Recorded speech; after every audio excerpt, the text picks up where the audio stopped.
السلام علیکم۔ شب برات ایک ایسی رات جس کے بارے میں ہمارے معاشرے میں بہت سی غلط فہمیاں اور سنی سنائی باتیں پائی جاتی ہیں۔ اکثر لوگ اسی الجھن میں رہتے ہیں کہ بھئی اس رات کی اصل حقیقت کیا ہے اور اسے گزارنا کیسے چاہیے۔ تو آج ہم کوشش کریں گے کہ قرآن و حدیث کی روشنی میں اس مبارک رات کے حقیقی مفہوم کو سمجھ سکیں۔ اچھا، اس رات سے جڑا ایک سوال اکثر ذہنوں میں گردش کرتا ہے کہ کیا واقعی اس رات موت کا فرشتہ ہر گھر میں آتا ہے؟ تو چلیے اسی سوال سے اس رات کی حقیقت کو جاننے کا سفر شروع کرتے ہیں۔ یہی تو وہ الجھن ہے جو اس رات کی اصل روح کو سمجھنے میں رکاوٹ بن جاتی ہے۔ ایک طرف دین کی تعلیمات ہیں اور دوسری طرف نسل در نسل چلی آنے والی کچھ رسمیں۔ اب سوال یہ پیدا ہوتا ہے کہ سچ کیا ہے اور بدعت کیا؟ وقت کے ساتھ ساتھ بہت سی ایسی رسومات اس رات کا حصہ بن گئی ہیں جن کا اصل دین سے کوئی تعلق ہی نہیں۔ تو ہمارا مقصد آج اسی دھن کو صاف کرنا ہے تاکہ ہم سب اس رات کی حقیقی برکات سمیٹ سکیں۔ تو پھر اس رات کی اصل اہمیت کیا ہے؟ یہ صرف عبادت کی رات نہیں بلکہ یہ خدائی فیصلوں کی رات ہے۔ جی ہاں، یہ وہ رات ہے جب آنے والے پورے سال کے لیے ہم سب کی تقدیر لکھی جاتی ہے۔ اور اس کا ثبوت ہمیں سیدھا قرآن پاک کی سورۃ الدخان میں ملتا ہے، جہاں اللہ تعالیٰ ایک لیلۃ مبارکہ یعنی برکت والی رات کا ذکر کرتا ہے۔ زیادہ تر مفسرین کے نزدیک یہ برکت والی رات شعبان کی 15ویں رات ہی ہے، جس میں ہر حکمت والے کام کا فیصلہ کیا جاتا ہے۔ تو لیلۃ المبارکہ کا مطلب کیا ہوا؟ آسان لفظوں میں یہ وہ رات ہے جب آنے والے سال کا پورا منصوبہ، ہر ایک فرد کی زندگی کے اہم معاملات فرشتوں کے حوالے کر دیے جاتے ہیں۔ یہ ایک طرح سے کائناتی منصوبہ بندی کی رات ہے۔ تو یہ فیصلے ہیں کیا؟ حدیث ہمیں بتاتی ہے کہ اس رات 4 بنیادی چیزیں طے کر دی جاتی ہیں۔ کون اس سال دنیا میں آئے گا، کس کی موت واقع ہوگی، کس کو کتنا رزق ملے گا اور کون کیا اعمال کرے گا۔ یہ ہماری زندگی کے بنیادی ستون ہیں۔ اچھا، جب تقدیر کے فیصلے ہو رہے ہوں تو انسان کو سب سے بڑی ضرورت کس چیز کی ہوتی ہے؟ اللہ کی رحمت اور مغفرت کی۔ اور یہی اس رات کی دوسری عظیم فضیلت ہے کہ یہ مغفرت کا ایک ٹھاٹھے مارتا سمندر ہے۔ اس رات اللہ کی رحمت جوش میں ہوتی ہے۔ یہ ایک ایسی رات ہے جب گناہوں سے بھرا دامن بھی بخشش کی امید لے کر اٹھ سکتا ہے، بس شرط یہ ہے کہ توبہ سچی ہو۔ ذرا اس بخشش کی وسعت کا اندازہ لگائیے۔ نبی اکرم صلی اللہ علیہ وسلم نے فرمایا کہ اللہ اس رات بنو قلب قبیلے کی بکریوں کے بالوں سے بھی زیادہ لوگوں کی مغفرت فرماتا ہے۔ اس زمانے میں اس قبیلے کے پاس سب سے زیادہ مویشی تھے، یعنی اللہ کی بخشش بے حساب ہے، اتنی کہ اسے گنا نہیں جا سکتا۔ ذرا اس منظر کو تصور کریں۔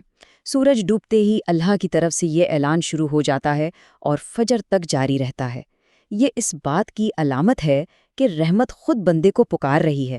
یہ کتنی بڑی بدنصیبی ہوگی کہ پکارنے والا پکارتا رہے اور انسان غفلت میں پڑا رہے۔ لیکن اس مبارک رات کی برکات حاصل کرنے کے لیے یہ جاننا بھی ضروری ہے کہ کیا نہیں کرنا۔ اکثر ہم کچھ ایسے کاموں میں لگ جاتے ہیں جو عبادت کے بجائے بدعت بن جاتے ہیں اور ہمیں اصل مقصد سے ہی دور کر دیتے ہیں۔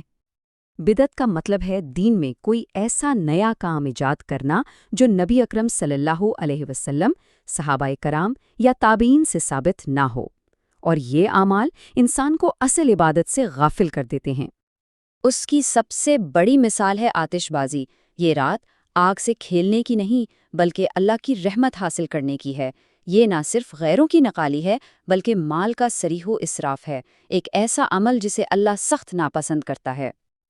اسی طرح حلوہ پکانے کی رسم، اس کا بھی اس رات سے کوئی تعلق نہیں۔ بعض لوگ ایک من گھڑت کہانی سناتے ہیں کہ غزوہ احد میں جب آپ صلی اللہ علیہ وسلم کے دانت مبارک شہید ہوئے تو آپ نے حلوہ کھایا تھا۔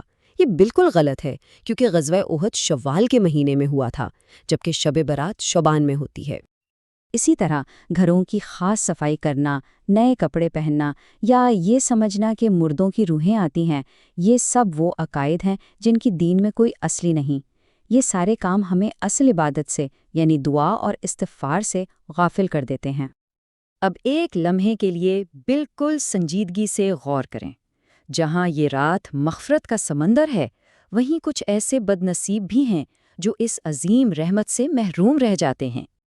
یہ جاننا انتہائی ضروری ہے تاکہ انسان خود کو ان محروم لوگوں کی فہرست میں شامل ہونے سے بچا سکے۔